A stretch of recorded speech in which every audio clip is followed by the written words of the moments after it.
Ladies and gentlemen, I am happy to be here to inaugurate the conference on the role of science and the nation. I welcome all the delegates who have come from different parts of India and also those who have come from abroad. In spite of many difficulties and inconveniences, they have come here to attend this conference. I hope their stay here is comfortable and they will carry back memories of their stay in this city. We are all emerged to freedom and we are now attempting to raise the standard of living of our people through the development of science and technology. We have one definite purpose, that is to give a satisfactory life to all our people. After independence, our country has made good progress in all directions. In the field of education, there has been all round progress. We in this country, under the guidance and inspiration of our late Prime Minister Pandit Nehru, have accepted the role of science as a significant and important one in our national life. If you look at the country today and compare it with what it was 10 or 15 years ago, you will see a great change in the country itself. The impact of modern science and technology on human society is great, especially the growth and development of computers, scientific laboratories, irrigation dams, and all sorts of research stations are the symbol of the influence of science and technology. This would help the country to make rapid progress in the field of industrial and economic development. At present, we do not have enough number of engineers. If we want to make our country as self-sufficient as possible, we should have a large number of technical personnel to man these industries. There are more applications for administration to the courses of science and technology now and then 10 years ago. We find it very difficult to accommodate all these applicants in the institutes because we are not able to provide them with the necessary buildings, laboratories, and other equipment which are essential. Keeping this in mind, we are doing our best to open more and more engineering colleges in our country.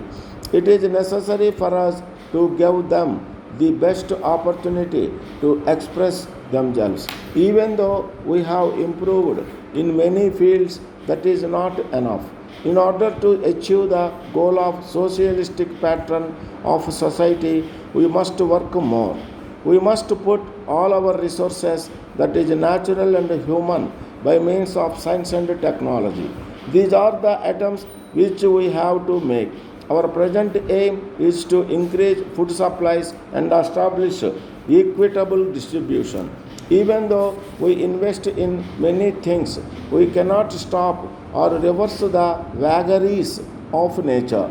By using our scientific mind, we cannot stop the monsoon, but we can construct dams, save the water for agricultural and other purposes. We are trying to build more factories in order to produce goods, but at the same time, we cannot also provide employment opportunities to our young men and women.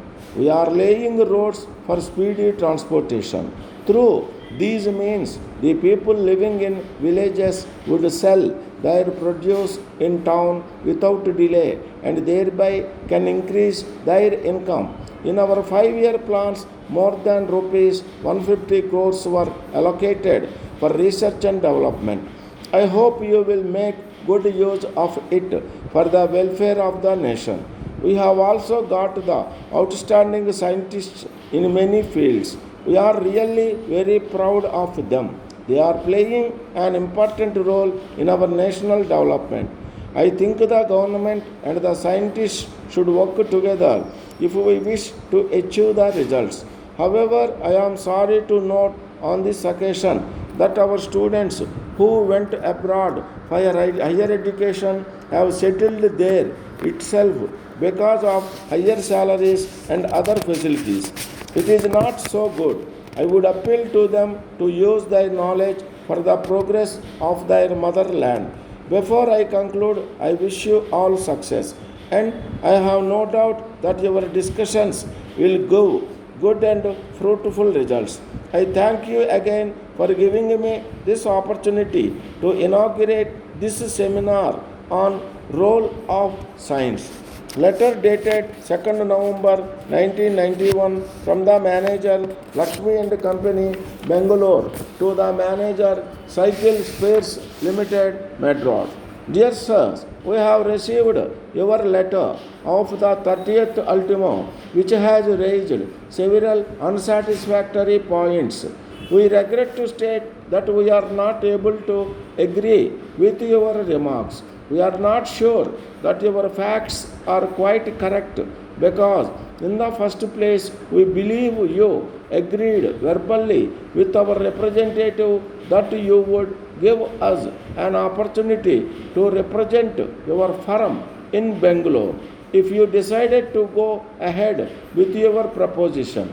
We sent our representative to Gulbarga to arrange certain details as to agencies. This was done more on your behalf than on our own because we realized that without definite talks in Gulbarga, the agency or representation in Bangalore would not be of very great service to you. Yours faithfully,